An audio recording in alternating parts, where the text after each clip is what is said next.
Hi hello നമസ്കാരം. എല്ലാവരും സുഖമായിട്ടിരിക്കുന്നോ? അപ്പം ഞാനിവിടെ സുഖമായിട്ടിരിക്കുന്നു.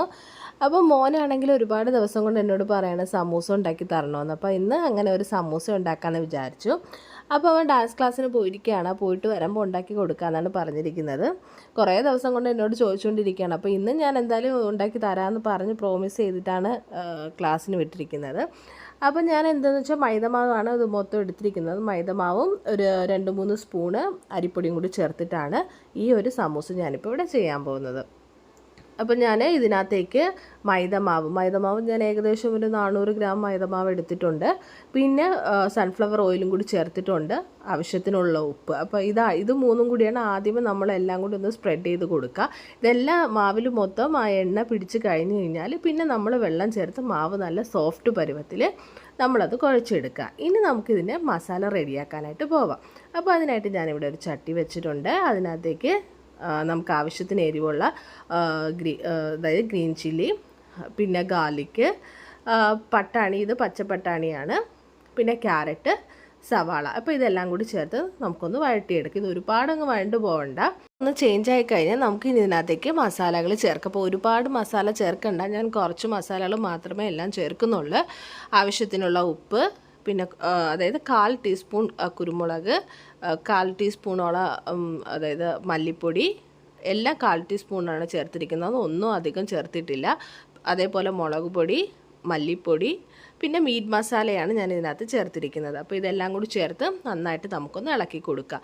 ഇനി ഇതൊന്ന് വഴണ്ട് ഒരുപാടങ്ങ് വഴണ്ട് പോകണ്ട, ഇതൊന്ന് വഴണ്ട് വരുന്നത് വരേക്ക് നമുക്കിതൊന്ന് ഇളക്കി കൊടുക്കാം. അപ്പോൾ ഇപ്പോൾ ഇത് ഏകദേശം ഒന്ന് വഴണ്ട് വന്നിട്ടുണ്ട്. ഇനി നമ്മൾ പൊട്ടാറ്റോ എല്ലാം തന്നെ അത് വേവിച്ച് ഉടച്ചു വച്ചിരിക്കുകയാണ്. അത് ഫുള്ളായിട്ട് നമ്മൾ ഉടച്ചിട്ടില്ല, നമുക്ക് ആ പൊട്ടാറ്റോ കടിക്കത്തക്ക രീതിയിൽ കിട്ടണം. അപ്പോൾ അങ്ങനെയാണ് ഞാനത് ഉടച്ചു വച്ചിരിക്കുന്നത്. മൊത്തമായിട്ട് ഞാനത് ഉടച്ചെടുത്തിട്ടില്ല, കുറച്ച് നമുക്ക് കടിക്കാനുള്ള രീതിയിൽ കിട്ടത്തക്ക രീതിയിലാണ് ചെയ്തിരിക്കുന്നത്. ഇനി നമുക്ക് ഇതിനകത്തേക്ക് ഇളക്കി റെഡിയാക്കി എടുക്കാം. ഇപ്പോൾ നമ്മുടെ മസാല റെഡി ആയിട്ടുണ്ട്.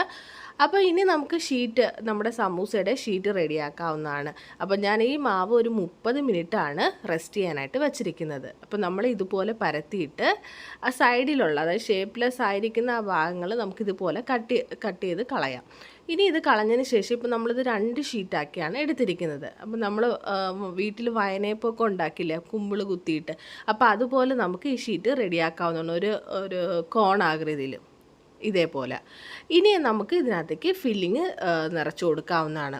അപ്പോൾ ഞാനിതിന് മുമ്പ് ഒരു തവണ ചെയ്തിട്ടുണ്ടായിരുന്നു. അപ്പോൾ എനിക്ക് ഷീറ്റ് എങ്ങനെയാണെന്നൊന്നും കറക്റ്റായിട്ട് അറിയത്തില്ലായിരുന്നു. അന്ന് ചെയ്ത സമയത്ത് കറക്റ്റായിട്ട് വന്നതുമില്ല. പിന്നെ ഞാനത് വീണ്ടും ട്രൈ ചെയ്ത് നോക്കിയായിരുന്നു. അതിന് ശേഷമാണ് എനിക്ക് ഓക്കെ ആയത്. അപ്പോൾ എനിക്ക് മനസ്സിലായി സിമ്പിളായിട്ടുള്ള ഒരു മെത്തേഡാണെന്ന്. അപ്പോൾ ആദ്യമൊക്കെ ഭയങ്കര കോംപ്ലിക്കേറ്റഡ് ആയിരുന്നു ഈ ഷീറ്റ് എങ്ങനെ ട്രയാങ്കിൾ ഷേപ്പിൽ നമുക്ക് എടുക്കും എന്നുള്ളത്. അപ്പോൾ ഇപ്പോൾ എന്തായാലും സിമ്പിളായിട്ടാണ് ഉള്ളത്. അപ്പോൾ നമ്മളൊന്ന് ട്രൈ ചെയ്ത് നോക്കിക്കഴിഞ്ഞാൽ നമുക്ക് എന്തായാലും ഈസി ആയിട്ട് ചെയ്യാൻ പറ്റും. അപ്പോൾ അതിന് വേണ്ടി ഷീറ്റൊന്ന് സെപ്പറേറ്റ് മേടിക്കേണ്ട ഒരു കാര്യവുമില്ല, നമുക്ക് തന്നെ ചെയ്യാവുന്നതേ ഉള്ളൂ. അപ്പോൾ ഇതേപോലെ ബാക്കിയുള്ള നമ്മുടെ സമൂസകളെല്ലാം നമുക്ക് റെഡിയാക്കി എടുക്കാം. അപ്പോൾ നമ്മുടെ സമൂസകളെല്ലാം ഫില്ല് ചെയ്ത് കഴിഞ്ഞതിന് ശേഷം ഇനി നമുക്കിത് ഫ്രൈ ചെയ്തെടുക്കാം. അപ്പോൾ അതിനായിട്ട് നമ്മളൊരു ചട്ടി ഇവിടെ വയ്ക്കാൻ പോവുകയാണ്. അതിനകത്തേക്ക് ആവശ്യമായിട്ടുള്ള എണ്ണ കൂടി ഒഴിച്ചു കൊടുക്കുക. അപ്പോൾ ഞാനിപ്പോൾ സൺഫ്ലവർ ഓയിലാണ് ഇവിടെ ഒഴിക്കുന്നത്. ഇനി ഇത് ഒഴിച്ചു കൊടുത്തതിന് ശേഷം നമ്മൾ ലോ ഫ്ലെയിമിൽ മാത്രം വേണം ഇതിട്ട് ചെയ്യേണ്ടത്, എങ്കിലേ നമുക്ക് ക്രിസ്പി ആയിട്ട് കിട്ടത്തുള്ളൂ. അപ്പം ഹൈ ഫ്ലെയിമിൽ ഇടുകയാണെങ്കിൽ അത് പെട്ടെന്ന് തന്നെ കരിഞ്ഞു പോകാൻ ചാൻസ് ഉണ്ട്. അതുകൊണ്ട് ലോ ഫ്ലെയിമിലിട്ട് മാത്രം ചെയ്യുക.